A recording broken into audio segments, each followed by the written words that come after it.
Assalamualaikum sahabat. Sekarang kita ada di Museum Majapahit dan sekitarnya. Kita akan melihat bukti-bukti komunitas kaum muslimin pada masa lalu berdasarkan bukti di museum ini. Jangan lupa sahabat, subscribe, like, and share. Terima kasih.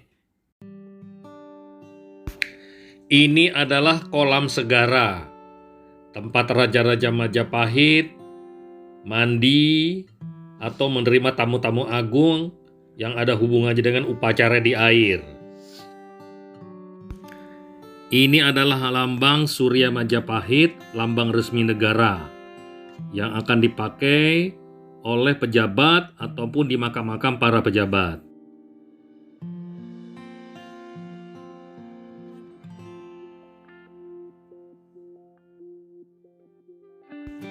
Bukti yang pertama kita lihat di sini adalah Raja Brawijaya V yang bernama Sri Kertawijaya dikisahkan menikahi seorang muslimah asal Campa bernama Darawati yang datang ke Majapahit membawa pusaka berupa pedati bernama Kiai Jebat Betri dan gong pusaka bernama Mahesauluwung.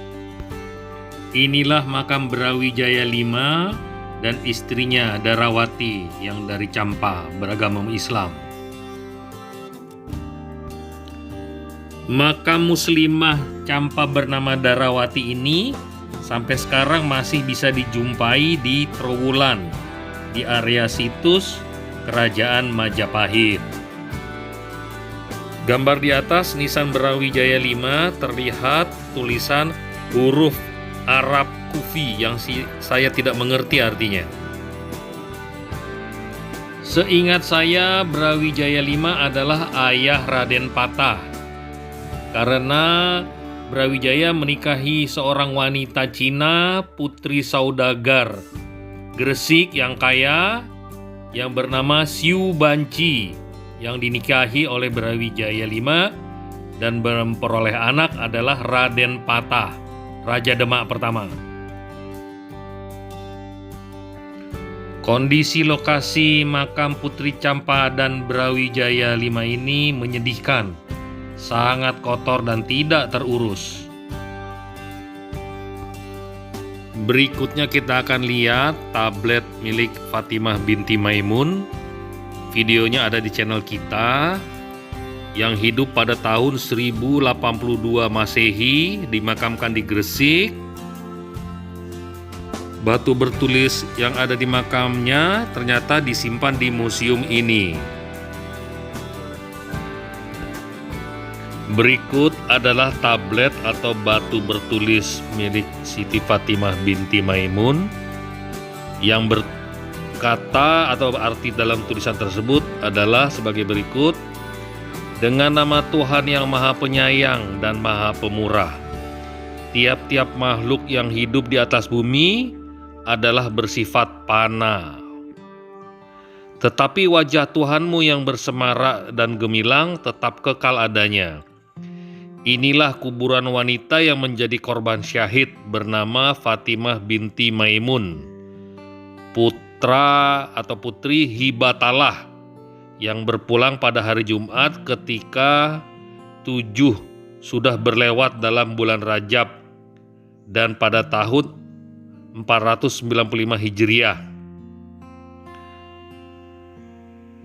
yang menjadi kemurahan Tuhan Allah yang Maha Tinggi beserta Rasul-Nya yang mulia. Museum ini juga menginformasikan makam 7 orang kaum muslimin yang tidak jauh dari museum di daerah Troloyo. Makam ini juga melewati makam Ratu Kencono Wungu. Inilah makam ke-7 orang kaum muslimin tersebut, berderet-deret. Kalau kita lihat nisannya, bertulis atau berlambang Surya Majapahit dan di belakangnya tulisan La ilaha illallah tiada Tuhan selain Allah. Terus terang saya terkejut melihat makam 7 orang ini, yang ternyata memang mereka adalah pejabat Majapahit dan beragama Islam. Selanjutnya kita akan melihat patung kecil-kecil terakota yang melukiskan bermacam-macam masyarakat yang ada pada masa kerajaan Majapahit. Dan juga keramik yang bertuliskan bahasa Arab yang mungkin diimpor dari salah satu negara Islam. Ini dia keramiknya.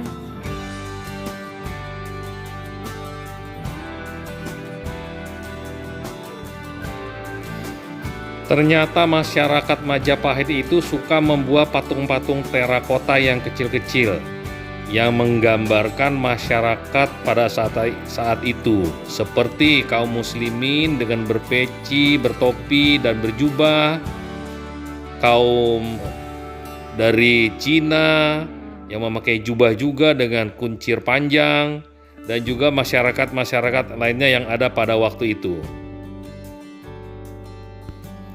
Ma Huan, seorang penjelajah dari Cina yang berkali-kali berlayar dengan Panglima Cheng Ho, menceritakan waktu dia datang ke kerajaan Majapahit ada 3 tipe masyarakat di sana. Pertama adalah orang-orang Arab yang beragama Islam. Kedua adalah orang-orang Cina yang juga beragama Islam. Ketiga adalah orang-orang lokal yang beragama Hindu Buddha. Demikianlah sahabat, pembahasan kita di Museum Majapahit dan sekitarnya. Sampai ketemu lagi di tempat wisata lain. Jangan lupa subscribe, like, and share. Terima kasih.